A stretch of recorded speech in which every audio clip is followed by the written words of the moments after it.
जो लोग ये सोच रहे हैं कि मैं किसी तरह की पक्षपात वाली बात कर रहा हूं और किसी का फेवर किसी का विरोध कर रहा हूं तो कदापि न सोचें। Ajay Sahni star real reporter news में पुनः एक बार आप सभी का स्वागत करता हूं, अभिनंदन करता हूं। और दोस्तों, आप लोगों को बताने जा रहा हूं कि इस देश में एक और भी आबादी है जो अपने आप को मूल निवासी कहती है, जो इस देश का असली अपने आप को वारिश कहती है। बाकी आर्य अनार्य और तमाम विषयों पर आप लोग तमाम तरह के वाक युद्ध देखते होंगे।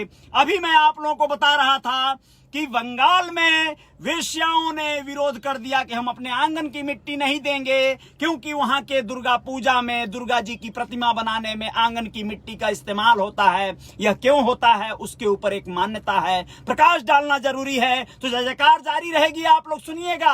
अगर जिनको सही लगेगा या बुरा लगेगा, अपने राय जरूर दे दीजिएगा। आप लोगों को बताना जरूरी है कि लोग कहते हैं कि दुर्गा माँ के 10 हाथ कहते हैं लोग थे, 10 भुजाओं वाली माँ। मैं भी कहता था और कहता हूं, इसमें कोई सरोकार नहीं है। लेकिन आपको मैं बोल चुका हूं कि मैं हर विषय पर या हर किसी पर दृष्टि डालना चाहता हूं। मैं किसी की अधिकार या किसी के जो अपना एक व्यक्तिगत मत है उसको नकार नहीं सकता। किसी के इतिहास को मैं खंडित या मिटाने की सोच भी नहीं सकता।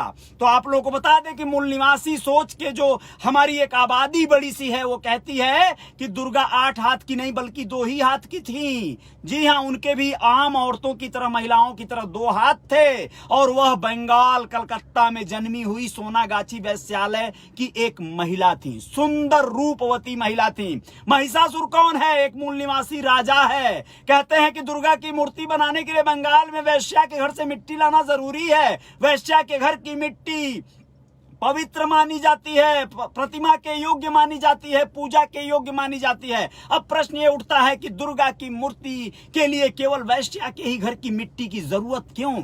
इसके पीछे क्या रहस्य है? आइए जानते हैं। महिषासुर बंगाल के सावाताल अथवा संथाल में आदिवासियों का अत्यंत बलशाली राजा था, जो बड़ी जाति के, सवर्ण सोच के, कुछ ब्राह्मणवादी विचारधारा के विदेशी इसके राज्य पर कब्जा करना चाहते थे, जिसके लिए कई बार युद्ध हुआ। लेकिन ब्राह्मण सोच के जो लोग थे, जो प्रवृत्ति थे, मनुवादी थे, वो हमेशा उनको हार का मुंह देखना पड़ा। उस राजा के सामने इतिहास गवाह है, जिसे बल से नहीं जीत सकते उसे सुरा और सुंदरी के माध्यम से जीता जा सकता है। यह सोच हमेशा से सवर्ण सोच रही है और ऐसी सोच रही है जिसके तहत बहुत से लोगों को गर्त में पहुंचाया गया है। कई बार हारने के बाद वह लोग जो है महिषासुर के शक्ति को समझ गए और इसलिए सुरा सुंदरी वाले शैतानी रणनीति को अपनाया। उन लोगों ने दुर्गा, जो कि एक अत्यंत सुंदर महिला थी, वैश्या थी, उसको षड्यंत्र के तहत महिषासुर को अपने माया जाल में फंसाकर हत्या करने के लिए तैयार किया। और दुर्गा ने 8 रात सुरा पिलाते हुए यानी मदिरा पान कराते हुए, कई तरह के नृत्य और कई तरह के नाटक करते हुए वो महिषासुर के साथ बिताई। 9वें रात को मौका मिलते ही उसने महिषासुर का वध कर दिया, हत्या कर दिया, चोरी से, धोखे से कर दिया, पूरे मदिरा पान कराकर जो है नशे में कर दिया।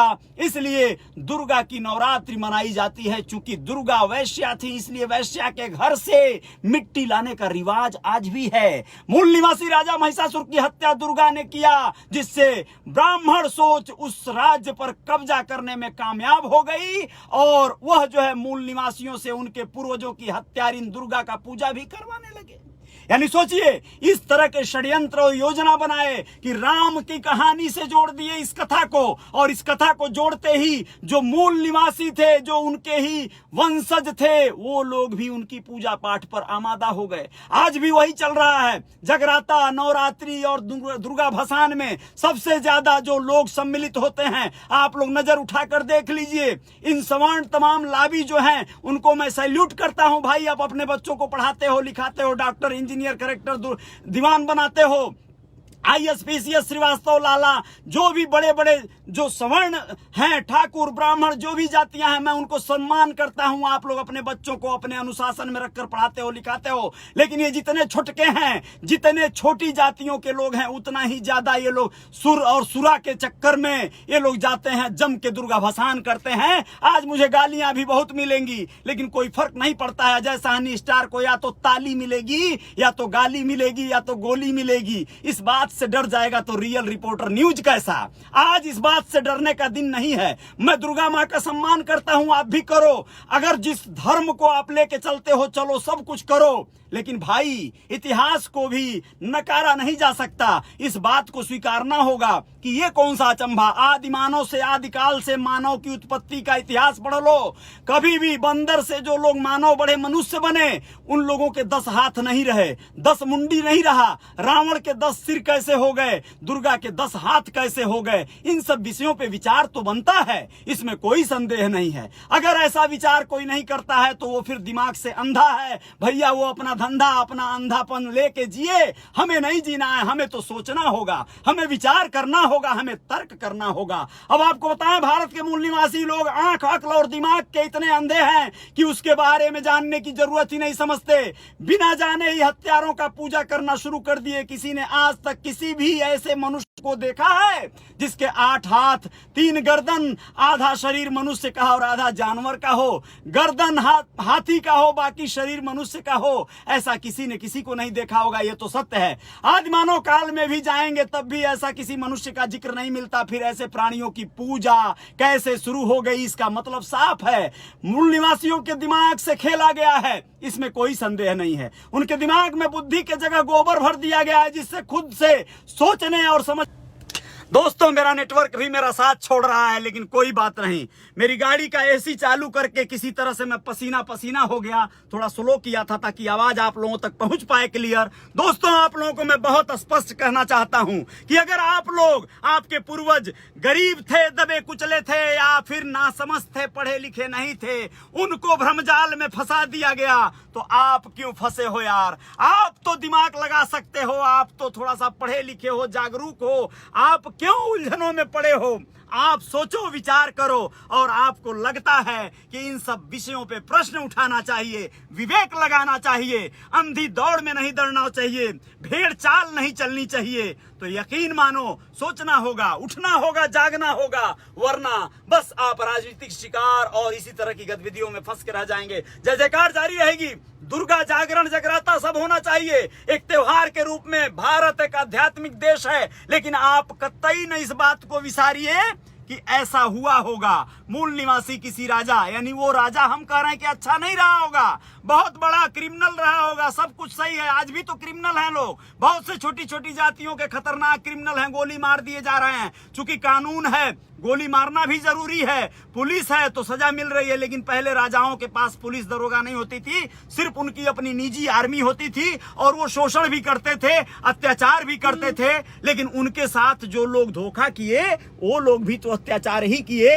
हो सकता है फिल्मों के तरह, कहानियों की तरह ऐसा भी हुआ हो कि ये जय वीरू की तरह जो है, कुछ जो सवर्ण जातियां या आर्य हुण जो बाहर से आए, उन लोगों ने कुछ अच्छा कार्य कर दिया, इसलिए जनता उनकी जय जयकार कर दी। तो जो दो भी आप लोग दे सकते हैं इस पर, हो सकता है कि बड़ी जातियों के खिलाफ इन छोटी जातियों का ही ये षड्यंत्र हो, वही लोग इनको नीचा दिखाने के लिए एक नई कहानी गढ़ दिए हों, अपने पूर्वज जो विलेन थे उनको हीरो बनाने की कोशिश की जा रही हो। बात चाहे जो भी हो, लेकिन जय जयकार जारी रहेगी। बहुत बहुत शुक्रिया, बहुत बहुत धन्यवाद आप सभी का।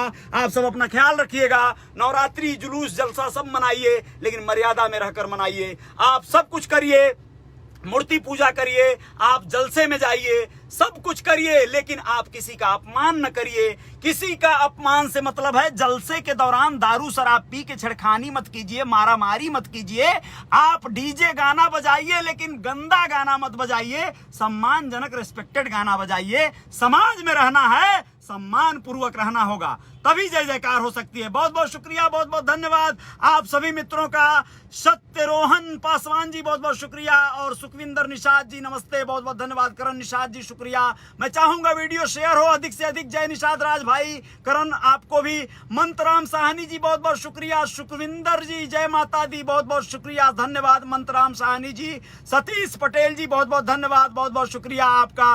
राजेंद्र निषाद जी बहुत बहुत धन्यवाद, और धुरिया अनिल के गौड़ जी बहुत बहुत धन्यवाद आपका। मुमताज खान जी बहुत बहुत शुक्रिया। मोहम्मद मिस्टर लरफान निशा बहुत बहुत शुक्रिया आपका, बहुत बहुत धन्यवाद, और बहुत बहुत धन्यवाद सभी मित्रों का। राजेंद्र निषाद जी बहुत बहुत शुक्रिया। चंदन पोद्दार जी धन्यवाद। पिंटू परदेसी जी शुक्रिया, धन्यवाद, बहुत बहुत धन्यवाद आपका। धुरिया अनिल के गौड़ जी, और सुरेश विश्वकर्मा कह रहे हैं right, thank you Suresh ji. अनु निषाद जी शुक्रिया अनु जी, और धुरिया अनिल बहुत बहुत शुक्रिया सभी मित्रों का। पवन कुमार अग्रवाल जी शुक्रिया, बहुत बहुत धन्यवाद आपका। अनिल कुमार निषाद, जय जयकार जारी रहेगी। जय हिंद जय भारत। ख्याल रखिएगा अपना, भक्तिमय माहौल बना रहे, लेकिन कोई ऐसा क्राइम